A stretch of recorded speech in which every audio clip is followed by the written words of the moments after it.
Welcome to the History Shorts Podcast Friday Conversation Series, where I speak with the leading voices in history today. I am your host, Peter Zablocki. Today's episode is brought to you by thecollector.com, your online destination for serious yet accessible articles about history, art, and literature. Visit thecollector.com and begin discovering daily articles written for history buffs and curious minds alike. The United States has always been a nation defined by place as much as by time. From the very beginning, Americans have turned to physical locations to tell and retell our story.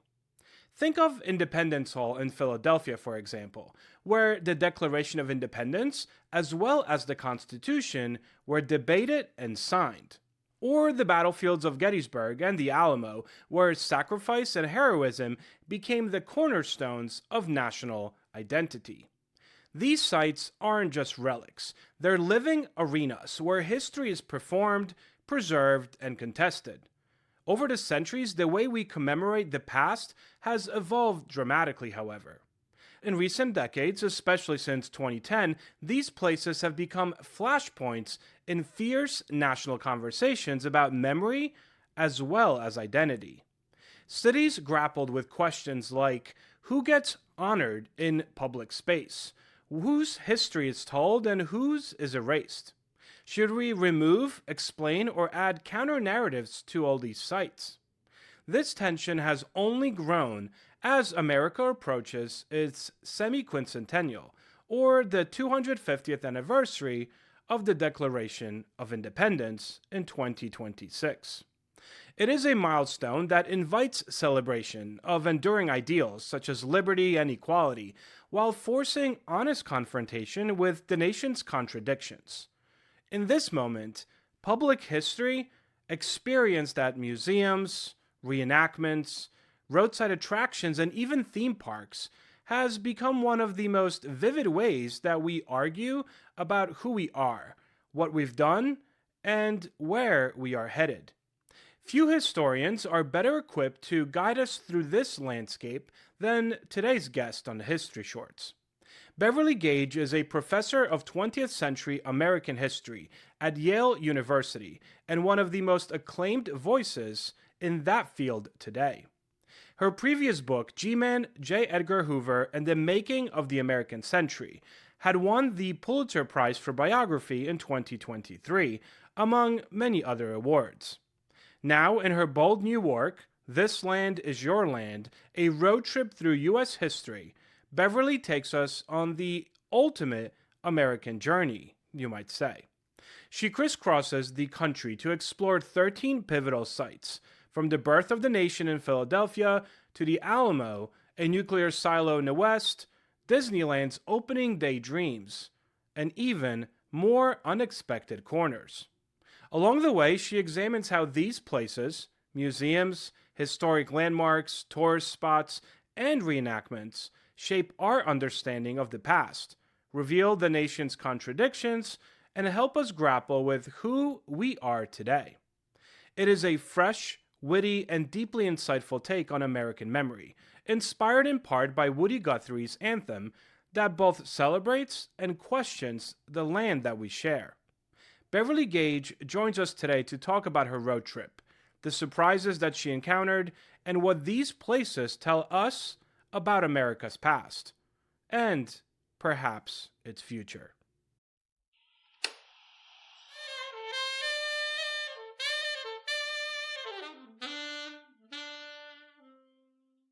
A quick word from our sponsors.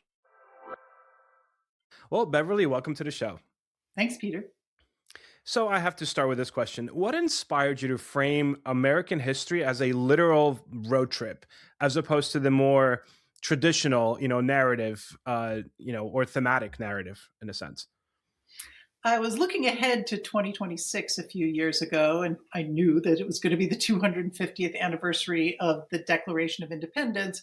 And I wanted to kind of find a way to engage the moment. And I'd always loved doing this kind of travel, especially with my son when he was little, throwing things in the car, getting on the road, exploring history. And so, yeah, the idea just came to me. What if I could do all 250 years of American history and really give people a roadmap, almost literally, for how they can explore the American past for themselves this year? And it's interesting too because you mentioned even in your book that normally you would just get in the car and go, but now this is research. So now you're like, I have to fly. This. I'm sure there was. It's almost like you needed a personal, assistant, right, to help you out with this, right? This. I assume that the travel aspect was took a lot, right? A lot of time in planning.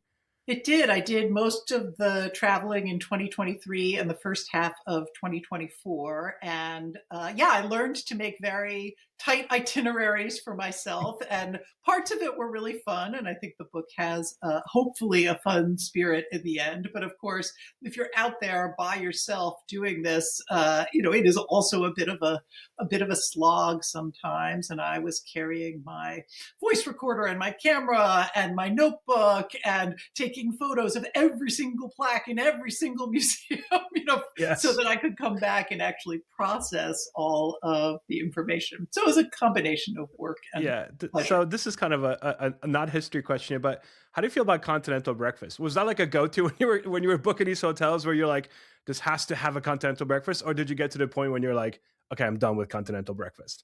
Yeah, I became actually a non-breakfast eater over the course of all of this, but I really needed my coffee, so that was important. That is, yeah. You always have to find a coffee spot, right? Okay, so let's second question.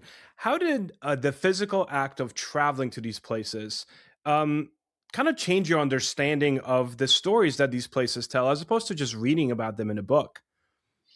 Yeah, it's a great question. And the premise of the book is that it tells you something different. And I guess I would say a few things. One is that you understand where things are in relation to each other. So when I was going around Virginia to the president's homes, I realized, though I could have read it in a book, how close together Thomas Jefferson and James Madison actually were. And that just gives a lot of insight about the fact that these folks are neighbors and you're dealing with a really small group of people in many, many places who rise to the fore in some moment and recreate history. So I guess proximity and geography was one thing. The landscape was also really stunning. We all know this is a big and variegated country, the United States of America, but it's really different to see the changes from the greenery here to the dryness there to the crowds here to the sparse population there. And so you really feel that and those rhythms and those differences on the road too.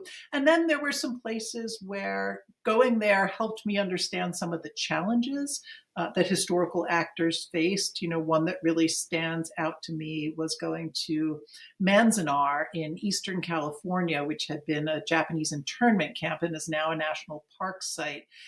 And really being there in this starkly beautiful but very isolated place really gave me a different sort of connection to, insight into what that experience might have been like for people who went through it a long time ago.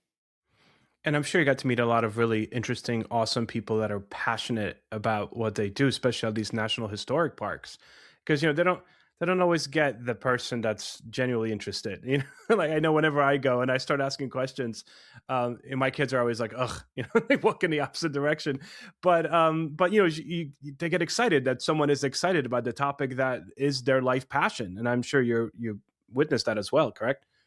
Yeah, I really went into this as an enthusiast myself, and I understood there were all of these people out there, history buffs, guides, tourists, who have that kind of enthusiasm. I think, unfortunately, when you're teaching in a university, and particularly when you're teaching at the graduate level, some of that enthusiasm gets kind of filtered out. Everybody's very serious. You're gauged in a set of serious debates. But I think almost anyone who goes into history has that spark. And I met hundreds and hundreds of people over the course of the book who had that spark and who were just lit up and animated by the study of history. That's amazing. And you mentioned in the book too that a lot of this was by yourself. I mean, your son did come out, but for the most part, you're kind of just you're on a mission. You're a woman on a mission in this one. And I have to ask this question because I feel like that should have been the first question I asked. What made you choose these particular ones? And did you have an idea before you got started of, all right, my list is going to have at least these three, these three stops? And are there any stops where you were kind of surprised to stumble upon during this research? It was half planned and half not planned, I would say. I knew that I wanted to try to cover as much chronological time as I could and as much of the country as I could, but I knew there were obvious limits. I was not going to go to every historic site out there, which would not have produced a very short or interesting book. It would have taken a long time. And so there were definitely places that I knew that I was going to go to, some of them big and some of them small. In the end, the book really just settled on its own into what it is now, which is that every chapter is both a place and a period of time. So it starts in Revolution era Philadelphia, and we really look at the founding there. For the Gilded Age, I'm in Chicago because that was really Chicago's peak years. And for most of these places, there's one moment in history where they just rise to the fore, and they are the focus of all sorts of national and international attention. And then to some degree, that retreats. So I, of course, was most excited in some sense about the places that I had never been and that I didn't know about, that I stumbled upon. A couple of those were in upstate New York. I have a chapter on the Erie Canal corridor and the birth of women's rights and abolitionism. And there's so many little local museums there that are devoted to these incredible stories, not necessarily in places that people put on, this is where I'm going on vacation. I found that in Mississippi. I found that in the Dakotas. So the serendipity of it all was a lot of the experience and the fun of it. You kind of briefly mentioned that before with California, but was there one place that kind of stumped you that it was maybe personally transformative or even emotionally challenging that you got there and you're like, I feel the purpose that I have behind writing this book just by being in this place? I guess in Tennessee is one place that comes to mind. So that's a chapter that's about Andrew Jackson and about Cherokee removal, Indian removal more broadly, but the dispossession of Native peoples from the American Southeast. And some of those sites were really haunting because a lot of what's being documented is a set of lost possibilities, a set of absences, that felt different than other historic sites where obviously the people aren't there anymore. But it wasn't a site of tragedy in the way that you see in a place like Tennessee. So I'd say I felt that differently. In the West as well, there's a chapter on the Dakotas and Montana and Wyoming. And there I was really struck by uh, how challenging it would have been to be anywhere, any part of that society and those states as they were developing in the 1870s, 80s, and 90s. Just how challenging the landscape is, how deeply felt and really incredibly violent the clashes were between native peoples there and the settlers who were coming in.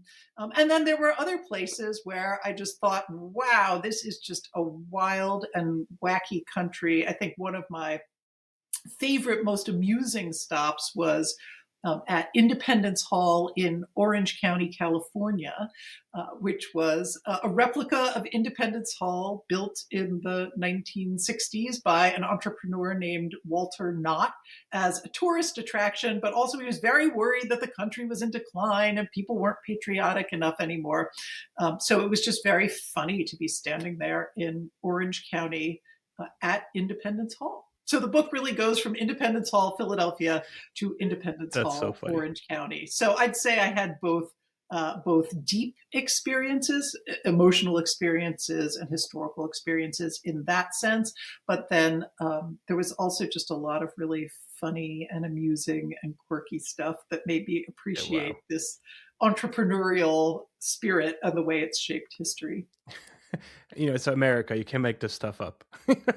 But the first time I went to see Mount Rushmore, it, it, I hate to say it, it felt like such a tourist trap.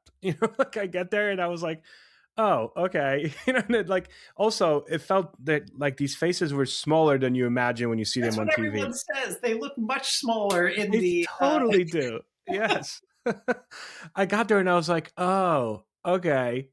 And then it was like, buy this flag, buy this magnet, buy this. And then, they have the show. And I was very much like, okay, this is not what I imagined it to be. I don't, Well, one but of the things that I was fascinated about in visiting Mount Rushmore was not only what you're describing, but then about 30 minutes down the road, there is a rival carving underway, which is the Crazy Horse Memorial. And that is a very commercial operation, oh man, yes. and is not finished. And so it's just been this kind of ongoing conflict, drama, amazing thing, all mixed in together. And I'm sure it's not quite as much of a tourist draw as Mount Rushmore, but it was very crowded and is right in the mix there, and telling a very different story. Absolutely. Yeah, we visited that place because it's so close. You kind of have to. But I keep on thinking it's when you hear the news of it and they finished the finger and I'm like, okay, this will never be finished in my lifetime. Like maybe not even in my grandkids' lifetime at this point. You know how long this is taking. Can you give us maybe one example from your stops that still serves as a battleground for perhaps competing interpretations of the past today? Especially if era debates over monuments, right? Critical race theory, patriotic education. You have all these things going on. Can you think of one place that kind of feels like it could serve as that battleground for competing interpretation? Well, I think there were a lot of places, and that's a lot of what the book is about, is these contests over history. But I guess one that comes to mind is Stone Mountain, Georgia, which is just outside the city of Atlanta. And this is my chapter on the New South, the rise of Jim Crow. And I happened to be there at Stone Mountain, which is a big granite outcropping with a Confederate bas relief carved into it. So this massive, massive Confederate monument. And I happened to be there for Confederate Memorial Day. And so I went to the Sons of Confederate Veterans and their ceremony at Stone Mountain, which, as you can imagine, is quite glowing in its recollections of the Confederacy. And while that was happening, there was a counter protest up the hill, of people obviously having a very, very different view of the Confederacy and its meaning. And that battle over Stone Mountain has been going on for decades and decades. I think it's going to continue for a while, but it is definitely one of the places where clashing groups come together, and sometimes almost literally fight about what that history means. Wow. Yeah, no, it's interesting because I always try to tell my students, you can't just take history without the context. You always need the context. You know, it's like you have peanut butter and jelly. If you someone you ask for a peanut butter and jelly sandwich, and someone just gives you a jelly sandwich. That's if you ask someone to look at a historical event, or in this case, a monument, and just take it for what it is. No, like you got to look at the context and what does that mean as a whole to us today. Peanut butter, jelly, bread together make a sandwich.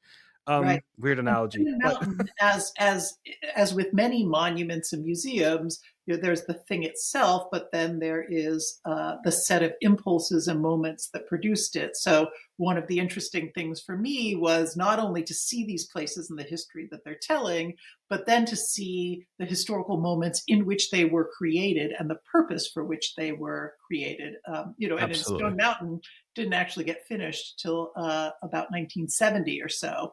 So right in the mix of the backlash against the civil rights movement. Yeah, I was going to say most of them were built. Most of the Confederate monuments came out during either the civil rights or even the 1920s. That Right. other, Right. The early it's 20th century as Jim exactly. Crow's on the Yeah, rise. Yeah. exactly. Yeah, and that context needs to be there. That's the the peanut butter to the jelly, I guess. Okay, so let's say I'm really going forward. It is now the 25th anniversary of this book, right? So we are aging backwards. We're young in 25 years, but you have to add a chapter. and there was something that, one stop that you're just like, ah, I should have probably put it in there. Do you think you would know right now what other chapter you might add to the 25th anniversary of this? Well, two things come to mind. One is that the later you get into the 20th century, the less history there is to visit right now, because it takes a while for people to consider something history, to build a museum, to put up a monument. So I would be very interested in 25 years to see what we've done with the 80s, 90s, 2000s. There are little glimmers out there, but not a whole lot yet. So that might be, it might be chapter 14 in that sense. There was a chapter that I wanted to include that was about Ohio presidents, because in the 19th and early 20th century, Ohio produced this amazing string of Republican presidents. There were 8 of them. And again, they were all sort of intertwined and knew each other. And I actually have driven along the Ohio presidential trail. But so that was going to be a chapter that really thought about political machines and political partisanship and the birth of all of that. But yeah, I just didn't. That's awesome. 13 seemed like plenty for this round, but maybe I would Yes. go back to the Ohio presidents. You're right. 14, I probably wouldn't. Yeah, because 13 just makes sense for what it is, right? Absolutely. So this book is funny. It's heartwarming, but it's also really thought provoking, and it's inspirational in many different ways. In a sense of I want to visit these places, but also it makes me think about what it means to be an American and live in this country and its history. I mean, it's a superb book. I can't say enough nice things about it. But if you would want your or would hope for your reader to walk away perhaps with one message or one thing after reading your book, what would you hope that would be? Well, I'm going to give you 2 because I'll just avoid the question. One is exactly what you say. I hope people take this book as an inspiration to go out and see some of these places for themselves and to add to the story, to find all the places that I didn't go and to rethink their own hometowns and just engage in that way as a way of thinking about this year of 2026. For me, as I was looking ahead to this year, I think I saw that there's a real dilemma for a lot of people in American society at the moment, which is how do you celebrate your country and still face the darkest parts of its history? And so my book is an attempt to do that.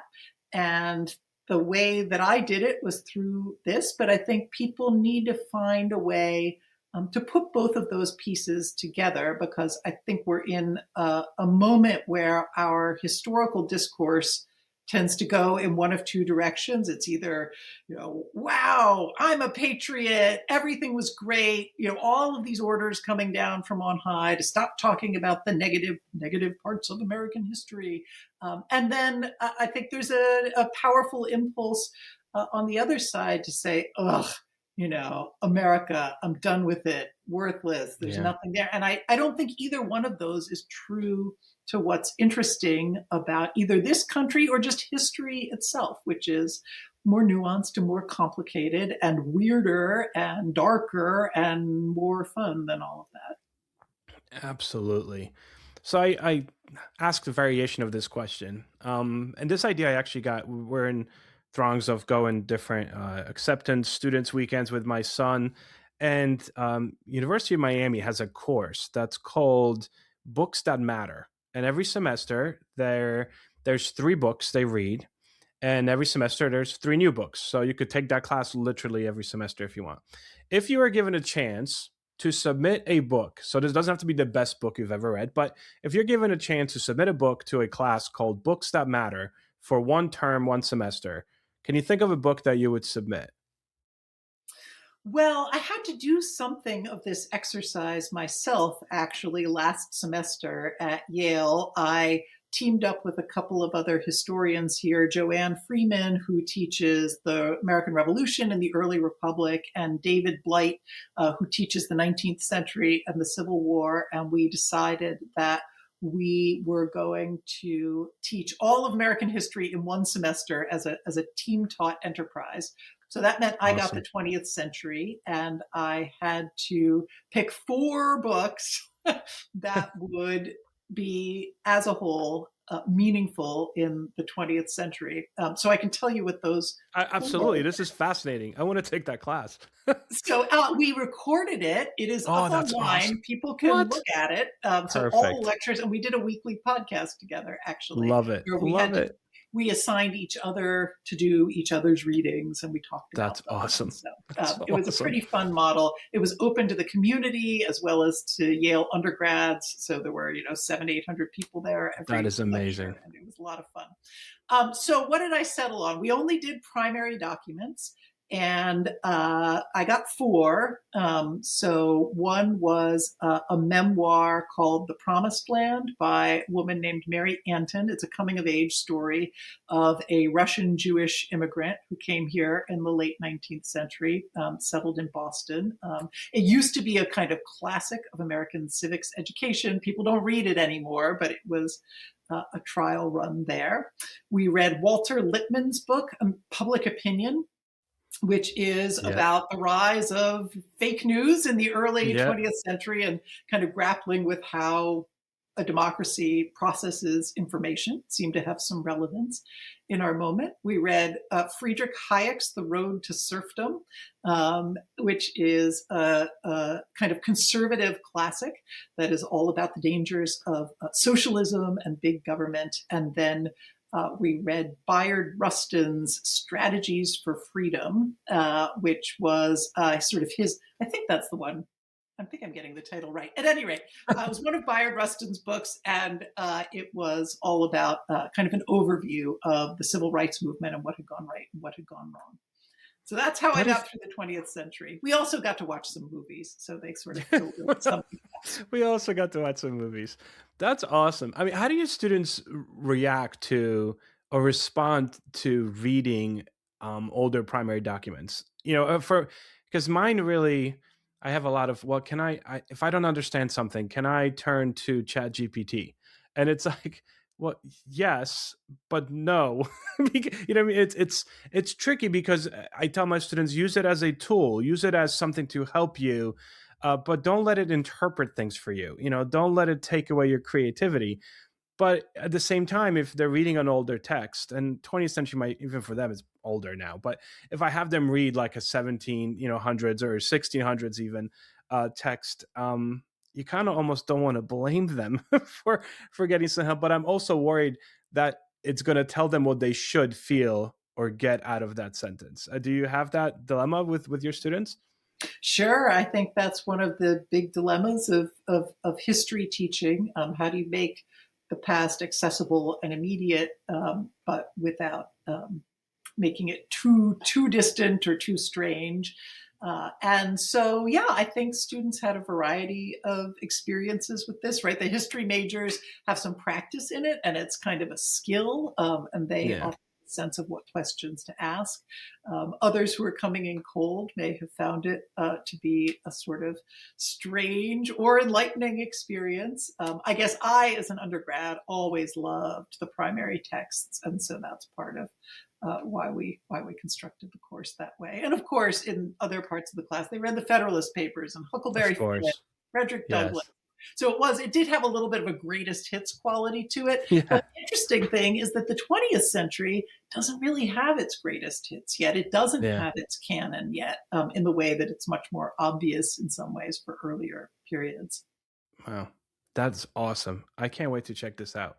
It's called Anyway. America at 250, a history. So Oh, absolutely. I will totally look that up. Well, Beverly, thank you so much for taking the time today. This was great. I really appreciate it. yeah, thanks so much for having me.